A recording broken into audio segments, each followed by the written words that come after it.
Y vamos a presentar el tema de enfermedades exantemáticas en pediatría, ¿no? Está basado en el Nelson de Pediatría, que pues en este está muy disperso en cuanto a las partes infecciosas y por cada agente.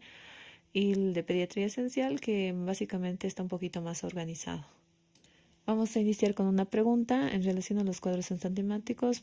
Marca el enunciado correcto. ¿Será que los exantemas maculopapulares son de causa viral, micótica, bacteriana o genética? ¿Será una causa de enfermedad de eritrodermia difusa, la Candida albicans? ¿Será la infección por HIV que caracteriza el exantema bulloso o el virus de la hepatitis B, exantema urticarial? ¿O solo VID? El exantema maculopapular es una enfermedad con enrojecimiento de la piel sin levantamiento de la superficie. La eritrodermia difusa se va a caracterizar por presentar casi el 90% de la superficie afectada con enrojecimiento y descamación posterior. La eritrodermia urticarial es una erupción pruriginosa morbiliforme y el exantema vesicular pues caracterizada por lesiones vesiculares de contenido lipídico. El exantema es como una erupción, ¿no? Que va a presentar generalizada, pero va a estar causada por muchas infecciones y las más frecuentes son 5 que vamos a ir desglosando. Pero vale decir que tenemos una clasificación, ¿no? En cuanto al diagnóstico diferencial, el exantema macular o maculopapular que va a estar causada por virus, bacterias, riquecias y otras, dentro de ellas enfermedad de Kawasaki, artritis reumatoide, reacción a fármacos. Esto hay que tomar en cuenta que va a ser una reacción autoinmune, ¿ya?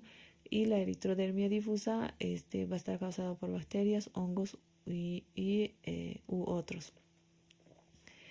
El exantema urticarial va a estar causada por virus de la hepatitis B, virus del Epstein-Barr, HIV, y las bacterias en cuanto a Mycoplasma pneumoniae, streptococo del grupo A y reacciones a fármacos.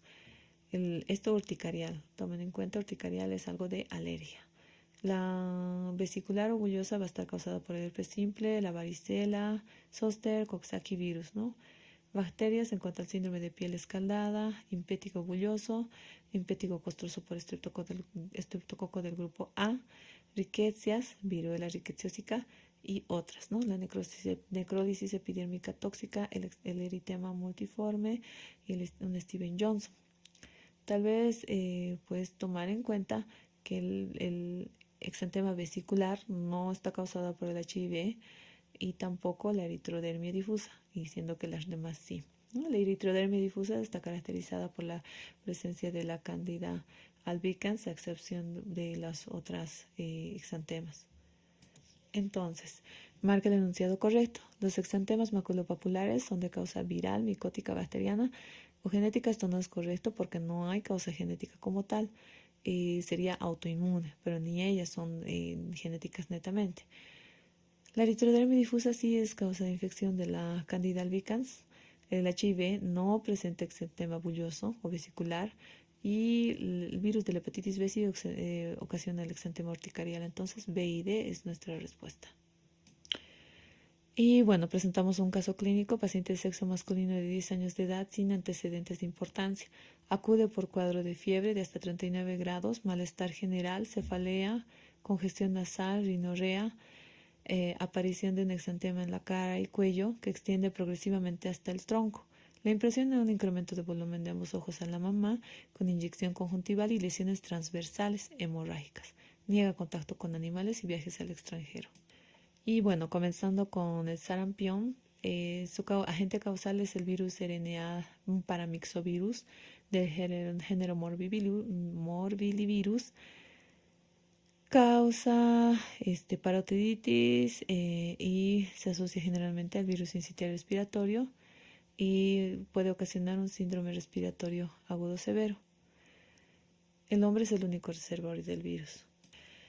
Esta enfermedad se caracteriza porque es muy contagiosa, se contagia por las gotitas de flush, porque pueden mantenerse flotando varias horas, por vía nasal, tos, estornudo, alguna contacto con secreción, vía conjuntival.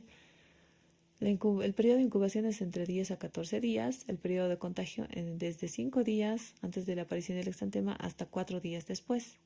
La patogenia se va a presentar primero secreciones respiratorias infectadas, atraviesan hasta llegar al epitelio respiratorio, ocasionan una viremia primaria. En este periodo todavía es afebril, ¿no? En el periodo antes de presentar la clínica. Atraviesa por el sistema retículo endotelial, causa una viremia secundaria en el quinto y séptimo día generalmente de contagio, luego diseminación generalizada, afecta piel y vías respiratorias y alteración de la inmunidad entre 4 a 6 semanas, ¿no? Eventualmente, cuando hay afección del sistema retículo endotelial, puede producir necrosis tisular, que va a presentar lesiones un poquito más oscuras en las manifestaciones clínicas. Tenemos periodos, ¿no? El periodo de incubación de 10 a 14 días, ¿no? Más o menos. Periodo invasivo, en el que va a presentar como 4 días más o menos, fiebre elevada, tos, síntomas catarrales, coriza, conjuntivitis, fotofobia. Tenemos una facies sarampionosa, ¿no? Con protección roja y lagrimeo, ¿no? Sensación de conjuntivitis, ¿no? El enantema que va a presentar, que generalmente son estas, las manchas de Kopling, que son estas, ¿no? En las que se muestran, que son palidez en la mucosa. Las líneas de Stimson, que son unas líneas transversales hemorrágicas en el párpado inferior generalmente. La distribución va a ser cefalocaudal, confluyente, va a respetar palmas y plantas y desaparece de forma cefalocaudal también y descamativa. Esta es una fotito, ¿no? De coriza con conjuntivitis y lagrimeo constante. Entonces, nuestro paciente presentaba, no tiene antecedentes importantes, es decir, tiene sus inmunizaciones completas y demás, cuadro de fiebre, malestar general, congestión nasal y rinorrea, su coriza, ¿no? Importante. Exantema en la cara y cuello, se extiende progresivamente a tronco. Ojos con inyección conjuntival y lesiones transversales hemorrágicas. Bueno, el examen físico tiene inyección conjuntival, subfusiones hemorrágicas, adenopatías cervicales bilaterales, cardiopulmonar normal, exantema maculopapular generalizado de predominio cara y cuello y tronco, y respeta palmas y plantas. Y bueno, estas son imágenes de pacientitos en los cuales ha sido diagnosticados, ¿no? De sarampión. Vemos el exantema que es confluyente, que respeta palmas y plantas. Lo que tenemos que ver en el examen físico: febril, inyección conjuntival, adenopatías, exantema, cara y cuello y tronco, y respeta palmas y plantas. Entonces pregunta, relaciones previas a las conjuntivales se describen como signo de Stimson, manchas de Koplik, signo de Forchheimer, coriza o ninguno. Y habíamos dicho que líneas horizontales son las líneas o signo de Stimson, ¿no? En el párpado inferior, que son hemorrágicas. Los exámenes complementarios a realizar generalmente no requieren, ¿no? Porque son cuadros benignos. Sin embargo, en algunos casos pues hay que hacer el diagnóstico diferencial si fuera muy aparatoso. Se realiza la identificación de la PCR transcriptasa, donde vamos a detectar el ARN virus del sarampión. La serología recién va a aparecer al primero y segundo día después de la erupción. Y el tratamiento son hidratación adecuada, antipiréticos, higiene, dosis altas de vitamina A 2 días, ¿no? 100.000 unidades internacionales en niños, ¿no? De 100 a 200.000. La otitis media aguda va a ser una de las complicaciones, neumonía intersticial. Las menos frecuentes son miocarditis, linfadenitis mesentérica, encefalomielitis. Una complicación que es relativamente frecuente, pero de presentación tardía, es la panencefalitis esclerosante subaguda, que se va a presentar entre 8 y 10 años luego de haber presentado infección por sarampión. La prevención básicamente se va a ir en cuanto a las inmunizaciones. La vacuna de los virus atenuados, el SRP mantiene para el sarampión, se coloca de entre 11 a 15 meses y de 4 a 6 añitos. Estos son el refuerzo. Y existe la que está asociada al virus, a la vacuna de la varicela, que va a ocasionar alta frecuencia de convulsiones febriles. Entonces hay que tener bien en mente, ¿no? Si tiene antecedentes familiares de convulsión y demás. Generalmente no o se contraindica en pacientes que estén inmunocomprometidos, es decir, mayor a 2 miligramos kilogramo día por más de 14 días. En un periodo menos de esta, se puede realizar la administración de la vacuna post-contacto o post-exposición, al igual que el HIV, que se puede colocar también la vacuna como prevención sin indicios de inmunosupresión al menos, ¿no? Y el cáncer en remisión que no haya recibido quimioterapia en 3 meses se puede hacer la vacunación. Los inmunocomprometidos pueden recibir profilaxis dentro de las 72 horas y los niños con cuadro febril agudo generalmente pues no se les administra o con tuberculosis no tratadas. Entonces, en el caso previo, el tratamiento es, considerando que a la renamnesis lleva tratamiento con prednisolona hace 10 días, marca el incorrecto. Hidratación, AINES, vitamina A o reposo relativo o ganciclovir. Habíamos dicho, ¿no? Hidratación y sintomático nuestro tratamiento. La vitamina A es un tratamiento, el reposo relativo también y el ganciclovir no. ¿Por qué? Porque todavía no tiene más de 14 días de tratamiento con inmunosupresor. Bueno, tenemos presentación de otro casito, paciente preescolar de 2 años que acude por consulta por fiebre de 2 días de evolución sin presentar otra sintomatología. A la exploración física, orofaringe hiperémica, erupción papulosa morbiliforme, adenopatía occipital derecha de 1 centímetro de diámetro, dolorosa la palpación, cardiopulmonar normal, abdomen blando, llenado capilar normal y Glasgow normal. Esto ya para pasar a otro tema, ¿no? La rubiola, que también tiene otro nombre, sarampión alemán, de los 3 días, tercera enfermedad. La causa está originada por el virus ARN monocatenario togavirus. Se acumula por el retículo endoplásmico liso y se generaliza y se acumula en líquido cefalorraquídeo y orina. El contagio es por contacto directo por gotículas, ¿ya? Secreciones nasofaringeas, 2 días antes y 5 a 7 días después del exantema, 7 días antes a 14 días después. In útero, la infección va a ocasionar síndrome de rubiola congénita que generalmente se presenta el primer trimestre en 90%. Y es un problema si durante el primer trimestre de embarazo se realiza el contagio.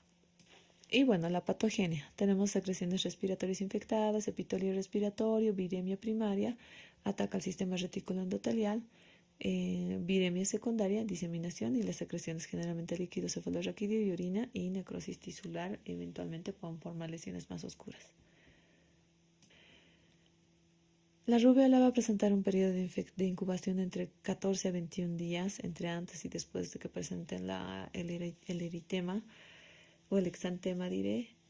Va a tener un periodo prodrómico entre 1 a 2 días, va a ser inespecífico inicialmente, febrícula, puede ser desapercibido, ¿no? Y ocasionalmente se pueden evitar ver los puntos de Forchheimer, que son los puntos petequiales en el paladar blando. Tenemos un periodo exantemático en la cual va a presentar adenopatías generalmente posteriores, ¿no? Entre occipital posterior, retroauriculares o laterocervicales posteriores. El exantema va a ser papuloso, morbiliforme, va a tener una duración de 3 días y aparece y desaparece de forma cráneo-caudal. En raras ocasiones se asocia a faringitis, poliartritis y conjuntivitis. Entonces, volviendo a nuestro paciente, tiene fiebre de 2 días, no presenta otra sintomatología, pero la orofaringitis hiperémica, lesión puntiforme en paladar blando, tiene una erupción papulosa morbiliforme y adenopatía occipital derecha de 1 centímetro. Y bueno, aquí tenemos, ¿no? Una adenopatía de más de 1 centímetro y el exantema, ¿no? Morbiliforme. Las complicaciones de la rubiola son orquitis, púrpura, que puede ser trombocitopénica, la encefalitis y la neuritis. Volviendo a nuestro caso clínico, ¿no? Las características son, excepto adenopatía cervical posterior o occipital, el exantema morbiliforme papular, las manchas de Forchheimer, las faringitis o las líneas de Stimson. ¿Cuál es el incorrecto? Las líneas de Stimson, que generalmente son de la presentación de la sarampión y que son líneas horizontales y hemorrágicas, ¿no? En cuanto a la prevención, se realiza básicamente con la misma vacuna de la SRP, niños de 12 a 15 y 4 a 6 añitos. Las reacciones adversas se van a presentar en el 25% con artralgias y 10% con artritis. Los casos típicos se puede realizar entre 1 a 3 semanas tras la vacunación y va a durar solamente 3 días. Y no se aplica la vacuna en pacientes que hayan recibido tratamiento inmunológico corticoide más de 14 días y tampoco en el embarazo ni luego de 28 días después de recibir la vacuna, o sea que pueda presentar embarazo. Las personas susceptibles no embarazadas pueden recibir la vacuna.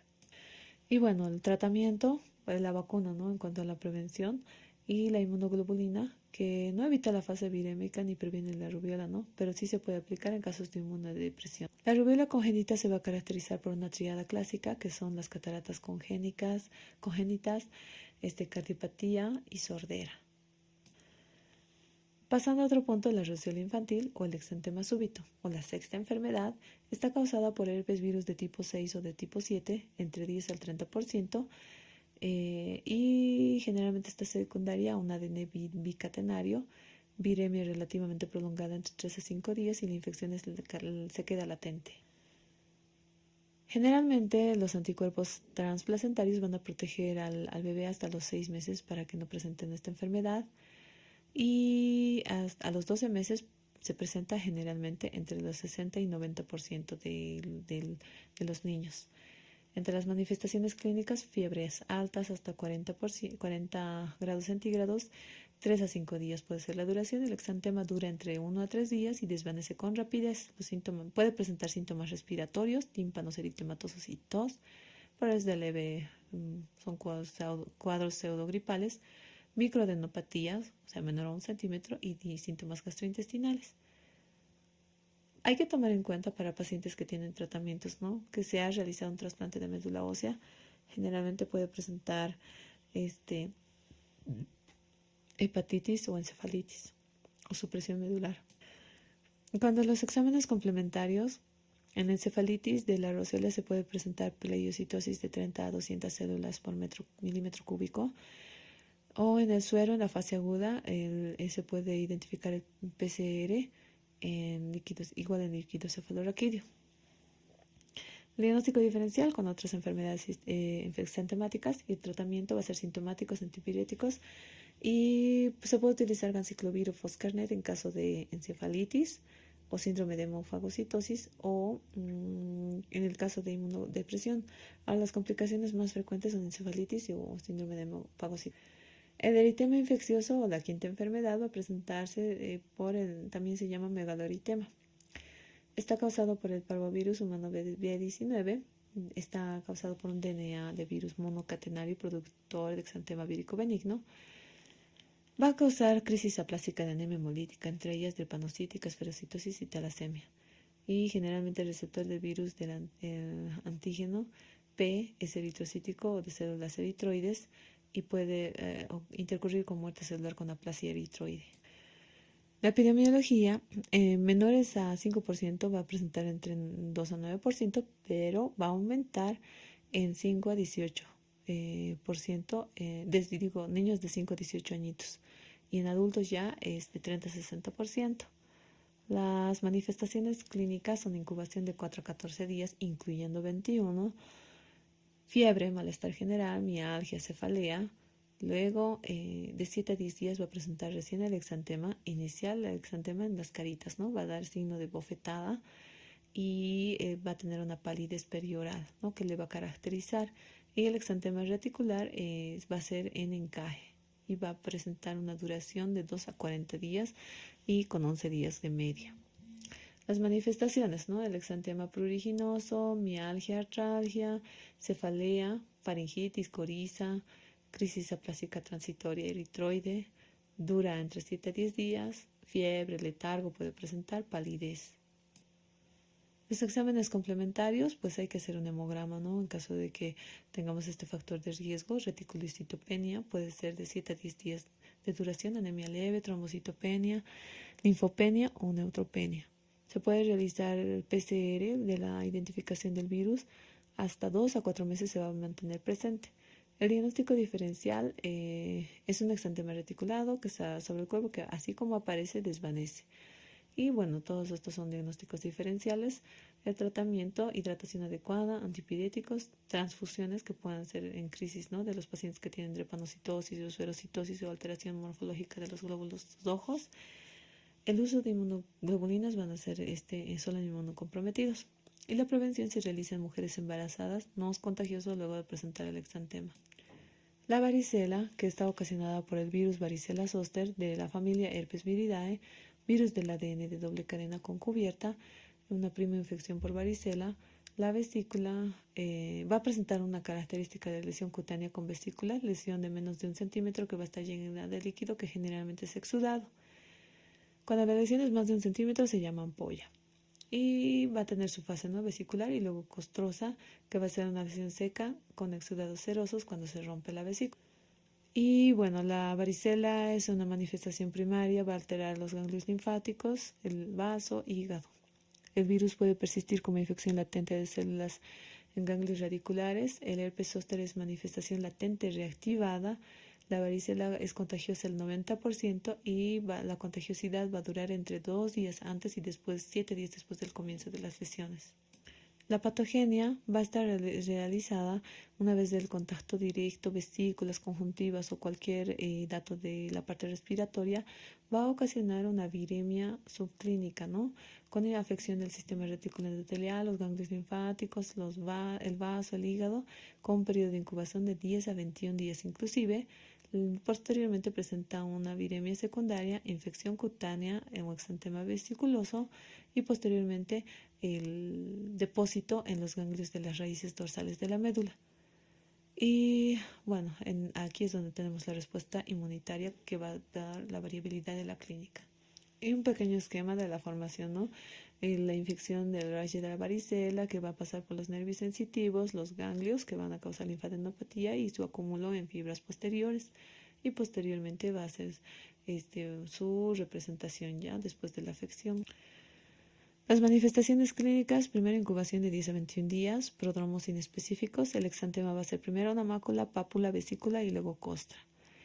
La distribución va a ser en tronco, cabeza, cara, extremidades, ¿no? Es la imagen característica de cielo estrellado, que va a ser centrífuga. Tiene un periodo de declinación en la cual va a durar una semana, cuando las lesiones ya son costrosas y ya no contagian, ¿no? Y bueno, hay que evitar el rascado para evitar la infección de la capa dérmica y las cicatrices atróficas deprimidas, generalmente es indelebles, ¿no? Hay que mencionar también que las lesiones también se pueden presentar en vía oral como lesiones aftosas. En cuanto a la epidemiología, es más frecuente entre 5 a 10 años, ¿ya? Generalmente en invierno y primavera. La transmisión es por contacto directo y gotas del aire. El herpes zóster se va a presentar 5% de menores de 5 años y la mayoría por encima de los 45. Las manifestaciones clínicas son periodos de incubaciones largos, prodrómicos, ¿no? Y rápidas vesículas, ¿no? El líquido va a progresar de claro a turbio. Y bueno, van a ir la migración del tronco, cabeza, extremidades y las lesiones pueden aparecer en membranas mucosas. En el embarazo, la varicela zóster es poco frecuente, la varicela.